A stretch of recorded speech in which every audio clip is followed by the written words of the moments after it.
year in strong economic expansion. The quarterly GDP estimates indicate that the economy has expanded by at least 7.3% in nominal terms in the fourth quarter of 2024. Real GDP in the second quarter of 2024 has been revised upwards from a 9.5% increase to a 9.6% increase. And the third quarter GDP has been revised upwards from a reported 1.1% decrease to a 0.7% decrease. Consumer spending in the fourth quarter increased 1.1% year over year to $821 million. Spending on durable goods rose by 7.7%, due largely to greater expenditure on equipment for reception, recording, and reproduction materials, new and used cars, and motorcycles. Spending on non-durable goods increased 5.5% as a result of increased spending on accompanied personal goods, food, and non-alcoholic beverages. Consumption of services abated 1.4% year over year, reflected in lower services related to travel. Employment income in the fourth quarter was up 4.4% over 2023 levels. All major industries reported growth in employee remuneration. The increase in employee income by industry reveals the following. Construction increased 13.8%. Hotels and restaurants increased 7.3%. Wholesale and retail increased by 5.2%. Transport and communication increased 4.7%. International business increased by 4.3%. Banking, insurance, and real estate increased by 3.7%. Business services increased by 3.2%. And public administration increased by 2%. The increase in employment income across all major industries in Bermuda not only boasts of financial well-being of individuals, but also stimulates consumer spending, drives economic growth, and enhances the overall prosperity of Bermuda. Consumption by the government increased 3.6% during the quarter, with higher expenditure on wages and salaries, insurance, and professional services. With respect to investment, gross capital formation increased by 1.7% to $213.6 million. Investment related to construction expanded 5.3%, while investment in machinery and equipment decreased by 1.6% due to lower imports of agricultural and industrial machinery. The 2024 fourth quarter balance of payments reported that Bermuda's trade surplus with the rest of the world was recorded at $361 million, representing a $135 million increase year over year. Services transactions realized a surplus of $121 million, expanding by $26 million from the previous year. The deficit on goods account narrowed by $40 million to $298 million. Additionally, Bermuda's primary income account surplus expanded by $85 million year over year, climbing to $621 million in the fourth quarter. Bermuda's business ecosystem remains robust, and the total local business registration increased year over year, bringing the complete business register to 4,044. There were 44 new local businesses registered in the fourth quarter of 2024. In conclusion, the economic results are both positive and promising, highlighting Bermuda's economic maturity and resilience. Notwithstanding the success, the government will continue to facilitate Bermuda's economic expansion by creating a business ecosystem that allows businesses to thrive. The government's Economic Development Strategy 2023 to 2027 outlines the economic priorities that will drive initiatives required for a prosperous economy. For information, please review the Q4 2024 quarterly GDP by expenditure and Q4 2024 quarterly balance of payments and international investment position publications available at the Department of Statistics online at gov.bm. Thank you. Thank you, Minister. At this time, we welcome questions from the media.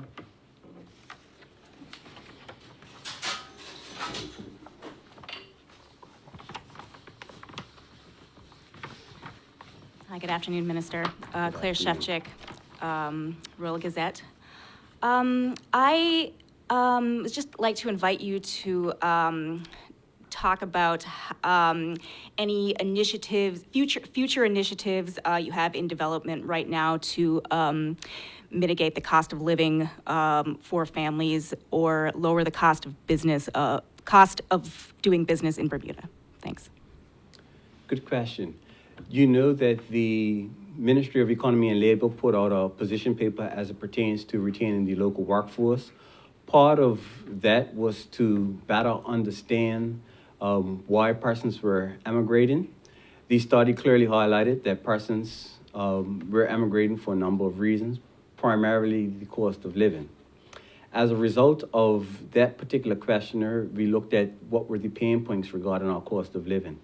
It was the cost of food, the cost of housing, and the cost of healthcare.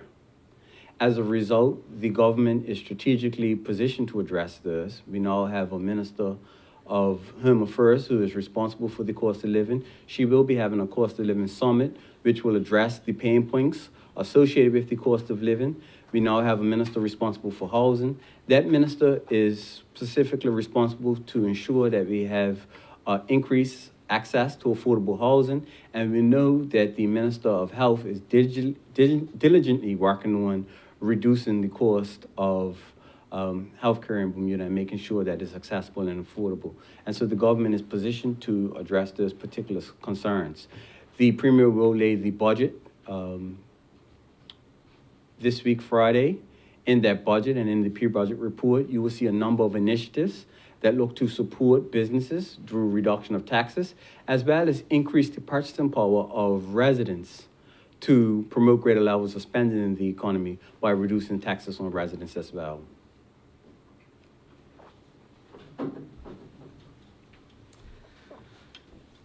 Good afternoon, Minister Hayward. Gary Foster Skelton, Bermuda Broadcasting. I just wondered if you, for my benefit, do you have the quarterly statistics in front of you? I wondered if you had some of the employment incomes that you'd said. You gave us percentages for percentage increases for Q4 last year. I wondered if you had the figure particularly for international business and hotels and restaurants.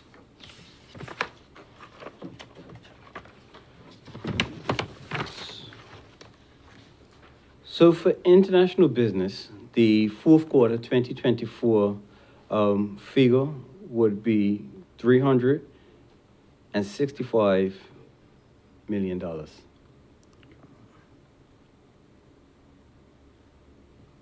For hotels and restaurants would be 50 million.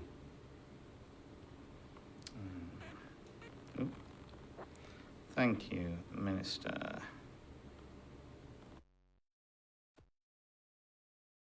Appreciate that. I'm going to work that out in my system. So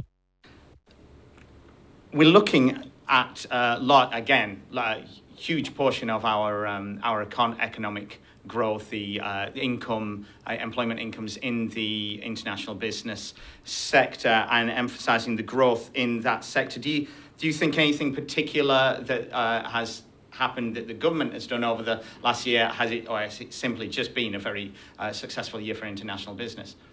Is when you look at the data that we put out, we see growth in all industrial sectors, and so it wouldn't be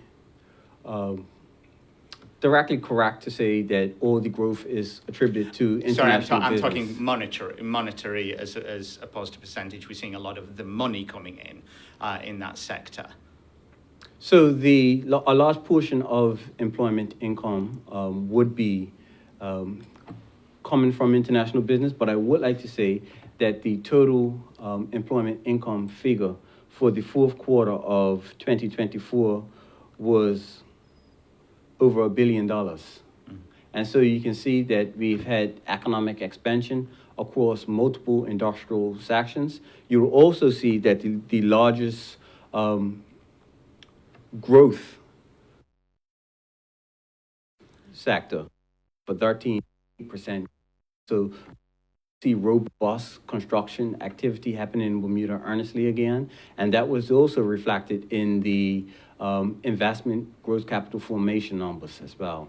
And I wondered, with the construction, are you able to give us any nuance to that?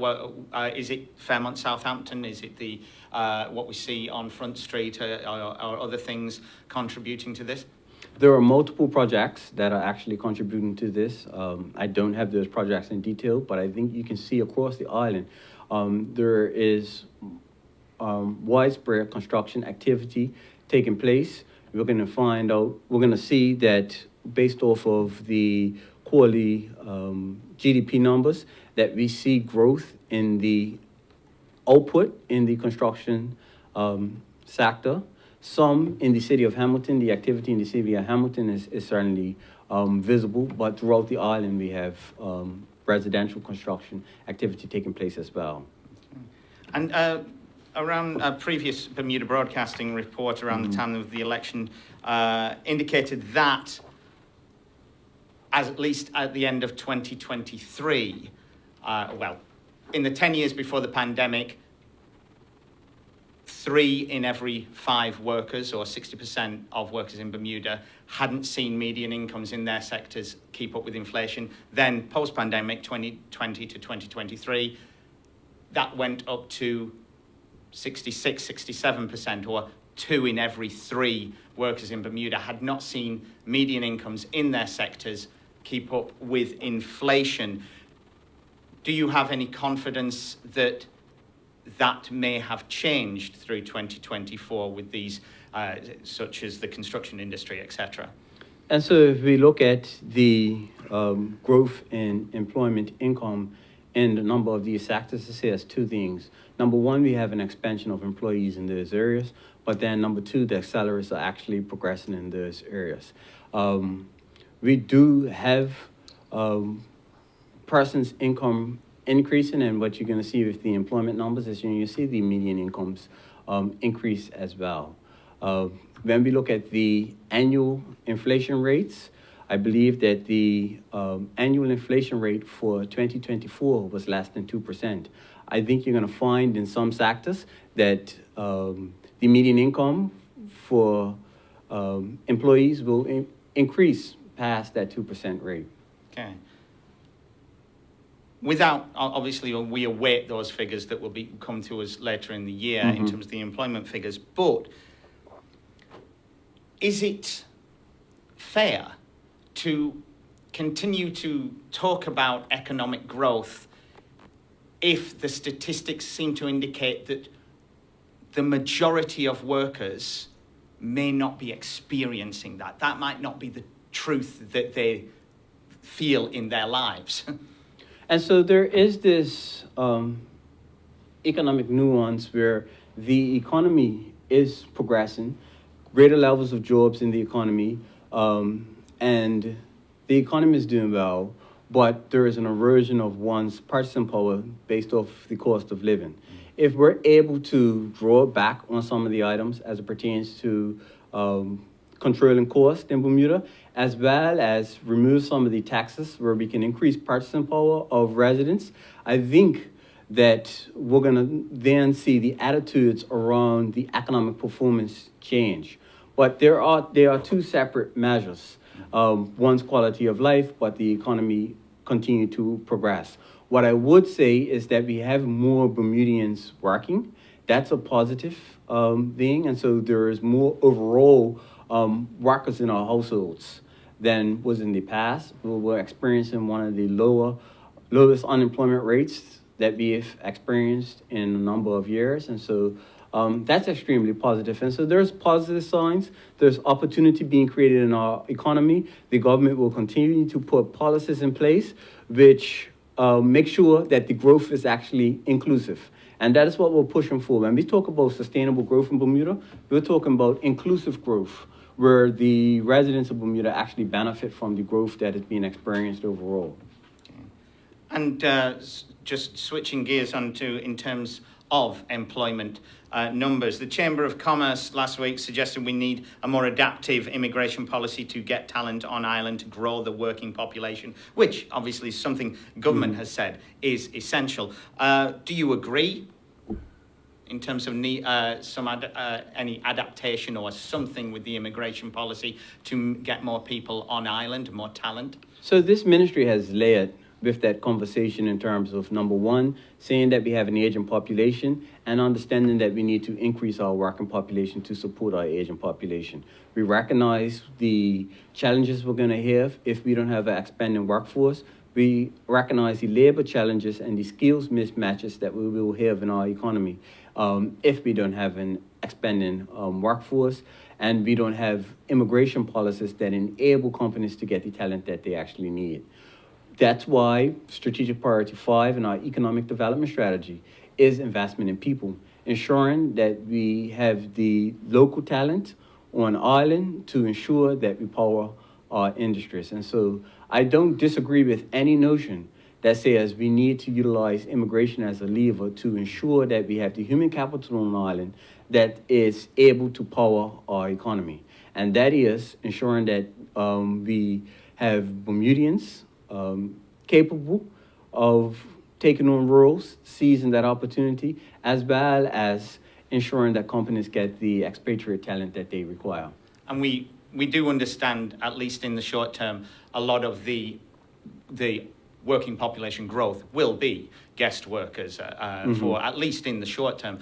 Can you give us any preview of your plans over the next year in bringing that in or bringing that talent in? Well, the economy continues to expand. We continue to create jobs.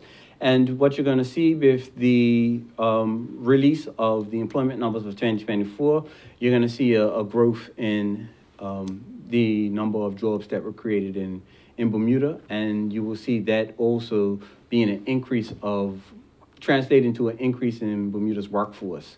The challenge that has been identified by not just myself, but even the analyst that was on island recently outlined the challenges you're going to have with an aging population, with a lot of the boomers entering retirement. As a result, when we look at replacement, we simply don't have enough able-bodied Bermudians to readily replace those individuals that will be exiting the workforce. So when we look at our employment numbers, they will for the next decade or so, they will be skewed as it pertains to looking like there are more new non-Bermudians entering the workforce than Bermudians, because the Bermudians that enter the workforce are replacing those Bermudians who are actually left. Okay. Finally, just any update on the digitization of the immigration process? That is going well as it pertains to identifying a vendor. The team were out and actually done a mission to another territory where the application was actually in practice. They were able to better understand how it's functioning in that particular territory. They were pleased with the actual product and the software. And so, that is progressing, and we should have something earnestly to report in June of this year. Are you able to tell us what the other territory was? The Bermuda government, they had a mission to Bahamas. And what are the particular things that are better about that immigration system? Is it faster, more efficient, etc.? So it will remove a paper-based process. It allows for us to do digital electronic submissions of applications, as well as monitoring the flow of the application moving through its various vetting and validation processes, and then on receipt, get an electronic document submitted back to the applicant in a timely manner. Do you think that will not only make the process more efficient and that you can see all stages of the process, but will it speed it up? Most definitely, and that is the aim of us embarking on a digital. We will not be embarking on a digitalized strategy process. Okay. Thank you, Minister. Thank you. No further questions from the media at this time. Minister, do you have any closing remarks you'd like to share? Yeah, the economy has performed extremely well. The Bermuda government will remain committed to ensuring that we have inclusive economic growth, not just from a GDP standpoint, but ensuring that Bermudians are able to take advantage of the opportunities that are being created in our community. The Minister of Finance will be releasing the budget on Friday. I think you'll be pleased that the economic performance has allowed the government to have the fiscal capacity to reduce taxes in a number of areas for Bermudians and increase their purchasing power. And so we will continue to put our best foot forward in terms of strengthening the economy and having a prosperous economy that works for all. Thank you. Thank you, Minister. And that concludes the press conference. Thank you all for joining us and have a great day.